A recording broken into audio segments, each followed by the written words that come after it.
कालदमन आज क्रोधरे दांत को रटमट करी आज कौन कहते कालदमन रटमट घर दंत भयंकर रूपे जगबंधु को चाहिन बोले परितापे जगबंधु को चाहिन बोले परितापे जगबंधु को चाहिन बोले परितापे क्षत्रिय धर्म छाड़ी तू होइलु निसत सम्मुख समरे आज बुझिबा तत्व गोविंद माधव कृष्ण श्री मधुसूदन गोविंद माधव कृष्ण श्री मधुसूदन तेणु जो अनेक दूर पथ नहीं गले आउ जिते धरु धरु खसी जाउछंती हाथरू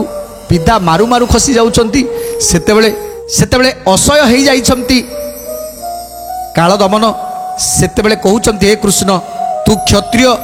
तू जदि कहूचु क्षत्रिय ताले एमिति क्षत्रियर गुण एमिति नुह तोते मारिबा पूर्व तू खसी जाउछु केमिति तेणु सेमिति हबनी एमिति युद्ध हो पारिबनी देहरे देह लागिबो युद्ध हबो तू मो हाथ को धरिबू मु तो हाथ को धरिबी तेणु बाहुरे बाहु छंदी आज आम युद्ध करवा कहार केते बल कहार केते शक्ति आज देखा जीवो तेणु प्रभु कौन कहउछंती देह देह लगाइन समर करिबा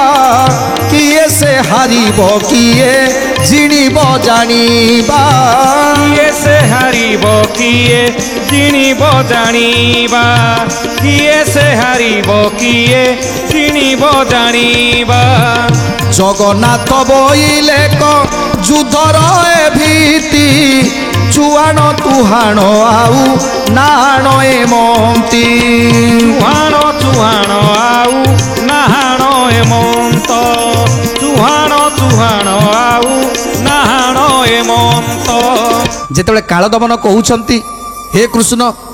ये सब क्षत्रियर धर्म नुह तू जो प्रकार मु तते विधा मारिबा समय तू मते विधा मारिबा दरकार ना नहीं तेणु मु तते विधा मारिबी आ तू खसिकी चली जीवु ये कौ क्षत्रियर कथा क्षत्रिय केबे युद्ध रे खसिकी चली जाएनी जेतेबेले युद्ध होउथाए सेतेबेले जणे जदि विधा मारे ताले तार विधा को प्रतिरोध करे तेणु तू खसिकी चली जाउछु ये क्षत्रियर कथा नुह तेणु एक कथा जेतेबेले कालदमन कहउछंती सेतेबेले प्रभु कहउछंती देख तमे होच एते बड़ लोक तमे हो तमर बाहुगुड़ा सब एडे एडे बड़ तेणु तमे जेतेबेले मते विधा मारिबा को जाउछ तमे चिंता कर तुमे केते बड़ लोक आ मु केड़े बड़ छोटिया तेणु तमे जेतेबेले विधा मारिबो मु कोन बंचिबी तेणु सेमिति हबनी ये सब क्षत्रियर कथा नुहे गोटे छोट पिला सांगरे गोटे जड़े महाबली माल युद्ध करिवो एटा केबे संभव नुहे ताकू केबे प्रतिहत करवा संभव नुहे तार विधा को संभाळिबा संभव नुहे तेणु केउ प्रकार रे हो मु जेमिति हेले तुम पाखरु वर्तिबा पाई चाहिबी तेणु तुमे मते मारी चलो आउ मु तुमको मारी पारिबिनी सत हेले तुम माडर मु बंची जीवी तेणु एमिति केते कथा कही ताकू भंडेइबा पाई चेष्टा करूछंती एवं प्रभु कहउछंती एथर आमे आउ एक प्रकार युद्ध करिवा कौन की युद्ध करने चाहूँगी प्रभु लागे लागे गोड़ाइबू प्रत्यक्ष रे तुई लागी होइले कबे जाऊ तो पड़ाई लागी होइले कबे जाई तो पड़ाई लागी होइले कबे जाई तो पड़ाई एते बोली धाती कारे धाऊ दे बहरी सुने सुने चिरा मारी जाती अपसरी सुने सुने चिरा मारी जाती अपसरी सुने सुने चिरा मारी जाती अपसरी विचार करती देवे थाई स्वर्गपुरे आंबर दशा फेरिब निश्चय एबारे गोविंद माधव कृष्ण श्री मधुसूदन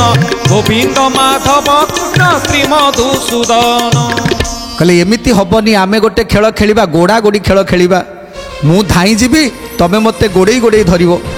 तेणु आज कालदमन चिंता करूछंती ये की प्रकार युद्ध तो एमिति हवा कथा नुहे ता छड़ा ये कृष्ण मते माया करी मते केते चाटू कथा कही एते बाट नहीं आसिलानी अथच धरु धरु खसिकी चली जाउची तेणु आज मते गोड़ेइबा को कहूची सी आगे धाइब मु ताकू पछरे गोड़े गोड़े धरिबी तेणु ये कौ कथा ठीक अच्छी से जहाँ भी हो आज ताकू मु विनाश करी आकू निश्चय आज मु मारिबी ए कथा मन भितर चिंता रखी ଆଜି ଆଗକୁ ଆଗକୁ ଦୌଡ଼ୁଛନ୍ତି ପ୍ରଭୁ ଶ୍ରୀକୃଷ୍ଣ ଆଗେ ଆଗେ ଚାଲିଛନ୍ତି ପଛେ ପଛେ ଦୌଡ଼ୁଛନ୍ତି କାଳ ଦମନ